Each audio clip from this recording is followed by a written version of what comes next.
बाबू सब mic out बंद कर दिया, सब माइक बंद कर दीजिए, इसको चालू कर दीजिए, थोड़ी इसकी आवाज बढ़ा दें।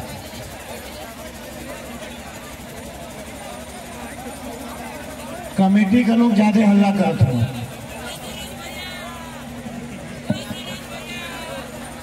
सबसे पहले मैं भारत के महान संत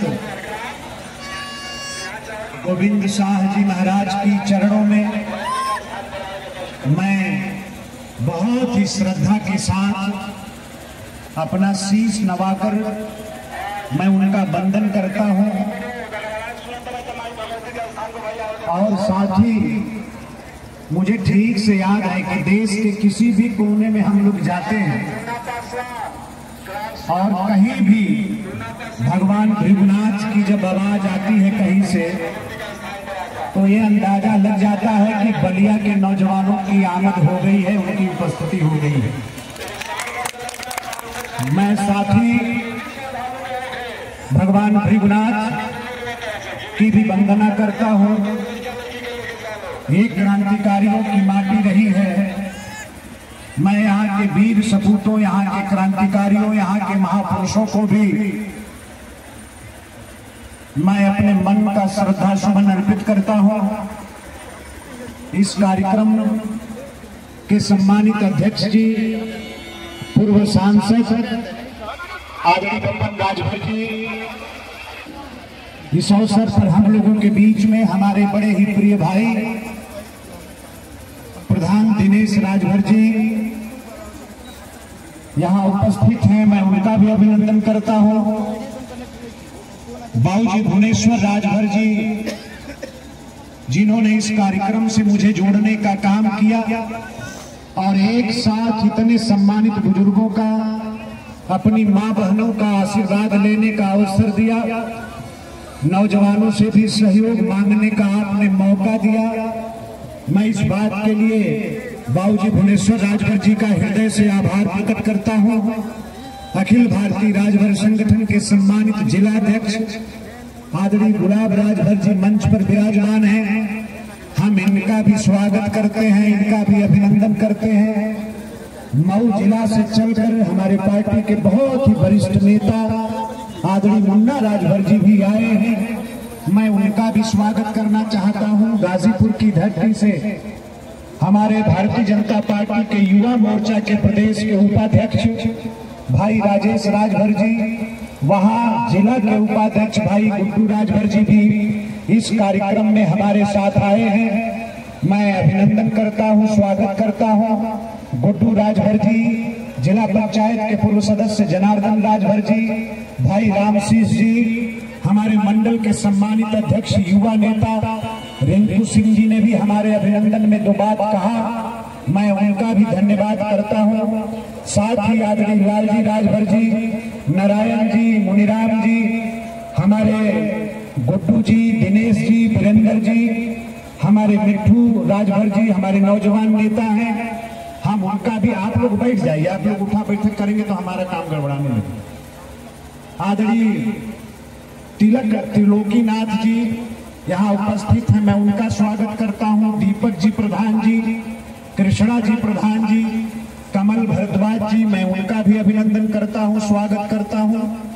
साथ ही हमारे दयाशंकर शर्मा जी ने आपके श्री चरणों पर मैं अपना शीश नवाता हूँ और यहाँ भगवान गोविंद शाह की धरती पर मैं आपका अभिनंदन करता हूँ, आपका स्वागत करता हूँ।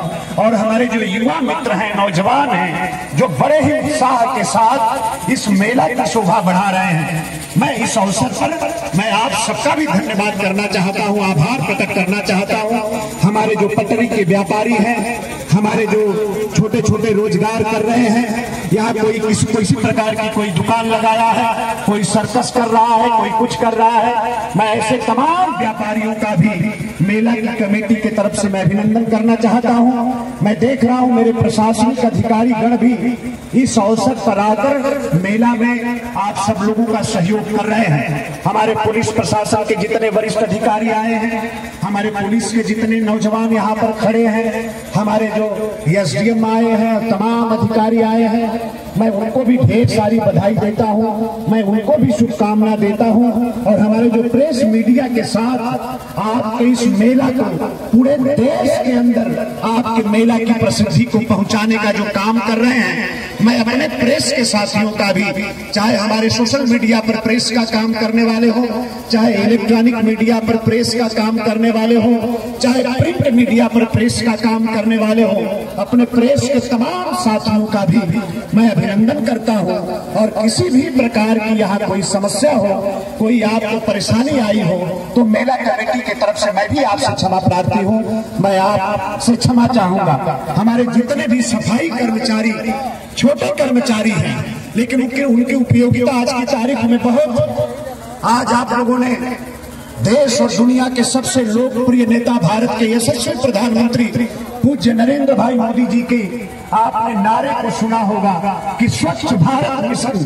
तो स्वच्छ भारत मिशन की जान हमारे सफाई कर्मचारी हैं, वो भी रात दिन यहाँ लगकर यहाँ स्वच्छता का काम देख रहे हैं। मैं अपने सभी सफाई कर्मचारियों का भी मैं स्वागत करता हूँ, मैं अभिनंदन करना चाहता हूँ। और मैं इस बात को बहुत अच्छी तरीके से जानता हूँ कि ऐसे अवसरों पर, ऐसे मौकों पर भाषण जैसी बात बहुत, ये मैं समझता हूं कि प्रासंगिक नहीं होती है।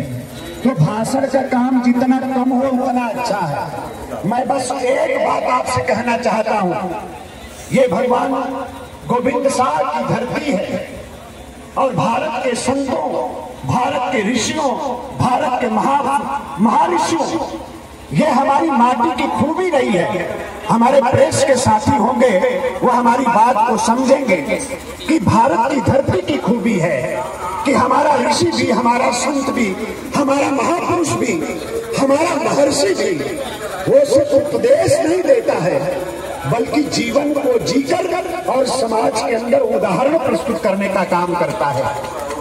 और उसी कड़ी में हमारे भारत के महान संत गोविंद साहब की ये कर्म स्थली है। हमें उनके कामों से, उनके कर्मों से सीख लेना है। हम उनके किए गए कामों के प्रति श्रद्धावान हैं और श्रद्धा लेकर आज इस दरवाजे पर आए हैं। हमारे पार्टी के नेता रिंकू सिंह जी ने कहा कि इस स्थान को जोड़ने वाली जो 2 सड़कें हैं, उन सड़कों का चौड़ीकरण होना चाहिए। हमारे नौजवान साथी यहाँ प्रधान हैं। मैं बीच में एक बार आया था तो गौरा के लोगों से हमने कहा था कि इस गांव का सर्वांगीण विकास होगा और चाहे दिल्ली सरकार से कोई योजना चलती हो, चाहे प्रदेश की सरकार से कोई योजना चलती हो, इस पूरे गांव को सरकार की योजनाओं से आच्छादित करेंगे। और यहाँ की माँ बहनें जो हमारी हैं, यहाँ के हमारे जो बुजुर्ग हैं, यहाँ के नौजवान जो हैं, उनके सपनों को हम साकार करेंगे। तो एक कर्जा तो पहले से आपका मेरे ऊपर है, लेकिन आज मैं कहना चाहता हूँ, ये भगवान गोविंद साहब की माटी है और मैं समझता हूँ कि ये भारत की संस्कृति, हमारी जो परंपरा है, उसका जीवन में उदाहरण है। पूरे दुनिया में ऐसा नहीं होता होगा जो भारत में होता है कि अपने महान संत के प्रति हम श्रद्धा का भाव लेकर, और आज लाखों की संख्या में यहाँ पर आए हैं, लाखों की संख्या में आए हैं। और ये मेरा 15 दिन तक चलना है। मैं तो पहली बार आया हूँ इस पार्टी पर, लेकिन आप सभी लोगों से मैं कहना चाहता हूँ, कई प्रेस के साथी हमसे सवाल करते हैं। बनारस की धरती पर एक सम्मानित हमारे प्रेस के बड़े नाम वाले एक बड़े प्रेस के साथी ने हमसे सवाल किया कि अगर आपसे कोई पूछे कि मोदी जी के कालखंड में सबसे बड़ा काम क्या हुआ है, आप एक लाइन में हमको बताइए। तो हमने उस प्रेस के साथी से कहा कि हमारी जो परंपरा है, हमारी जो संस्कृति है, हमारा जो संस्कार है, ये आज मोदी जी की बदौलत कम से कम 1000 वर्ष के लिए संरक्षित हो रहा है। आज बाबा विश्वनाथ का कॉरिडोर, मां विंध्यवासिनी का कॉरिडोर, और अभी 22 तारीख को हमारे साथी गीत गा रहे थे, 500 बरस पुराने विवाद को खत्म करके भगवान श्री राम को उनके घर में स्थापित करने का काम आज हमारी मोदी जी की सरकार कर रही है। और इस नाते हम आपसे कहना चाहते हैं कि इतने लोगों की श्रद्धा जिस स्थान से जुड़ी हुई, लाखों लोग भगवान गोविंद साहब के प्रति श्रद्धावान हो, उनकी भक्ति करते हो, उन पर भरोसा करते हैं। और ये स्थान अगर ऐसा रहे, ये अच्छी बात नहीं है। मैं आप सभी श्रद्धालुओं से, अपने सभी नौजवानों से, अपनी माँ बहनों, अपने बुजुर्गों से मैं कहना चाहता हूँ, और हम मंडल अध्यक्ष जी से भी कहना चाहते हैं, प्रधान जी से भी कहना चाहते हैं कि आप चले मेरे साथ। मैं भुवनेश्वर जी को भी लेकर चलूंगा, कमेटी के अध्यक्ष को भी लेकर चलूंगा, प्रधान जी को भी लेकर चलूंगा, अपने मंडल के अध्यक्ष को भी लेकर चलूंगा, और मैं भी चलूंगा। ये दो सड़क ही नहीं, भगवान गोविंद साहब का ये स्थान ऐसा बनना चाहिए, ऐसा बनना चाहिए कि इस स्थान का नाम पूरे देश में चर्चित हो जाए। इस प्रकार का यह स्थान बने, और इसलिए मैं कहने आया, मैं लेकर चलूंगा आप लोगों को। और जो हमारे उत्तर प्रदेश के यशस्वी मुख्यमंत्री योगी आदित्यनाथ जी हैं, वो भी एक संत हैं। मैं मुख्यमंत्री जी के साथ आप लोगों की बैठक कराऊंगा, साथ में पर्यटन मंत्री को भी साथ में रखूंगा, सांस्कृतिक मंत्री को भी साथ रखूंगा, और यहाँ के लोग रहेंगे, मुख्यमंत्री जी बैठेंगे, पर्यटन मंत्री बैठेंगे, सांस्कृतिक मंत्री भी बैठेंगे, और मैं भी बैठूंगा। एक बड़ी कार्य योजना बनाया जाएगा।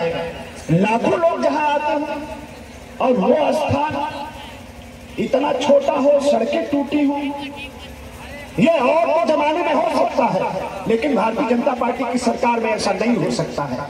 हम अपने संतों के नाम पर, हम अपनी सरकार को कुर्बान करने वाले लोग। भगवान राम के मंदिर का जब संघर्ष चल रहा था, तो उस समय के तत्कालीन मुख्यमंत्री कल्याण सिंह जी ने अपनी सरकार को कुर्बान करने का काम किया था। ये हमारे संत हैं, हमारे महात्मा हैं, इनके बताए गए रास्ते पर हम लोग चलने का काम करते हैं। और इसलिए आप लोगों से कह रहे हैं कि यहाँ लाखों में नहीं, यहाँ करोड़ों में काम होना चाहिए, करोड़ों में काम होना चाहिए, तब यहाँ का विकास होगा। तो करोड़ों की कार्य योजना बनेगी, यहाँ मंदिर भी बनेगा।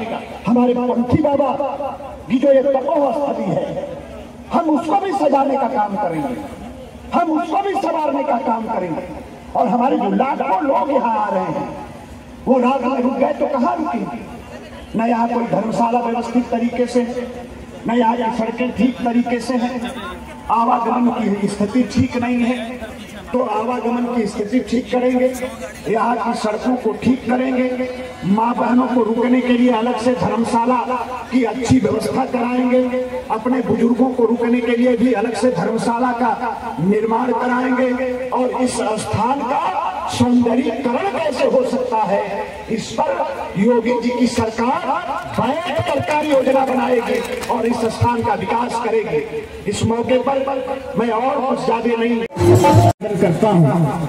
हमारे कमेटी के साथियों ने जब मुझे आमंत्रण दिया, तो इन लोगों ने मुझे कहा कि 1 घंटा के लिए आपको सिर्फ आना है। तो मैंने 1 घंटा का कार्यक्रम बनाया।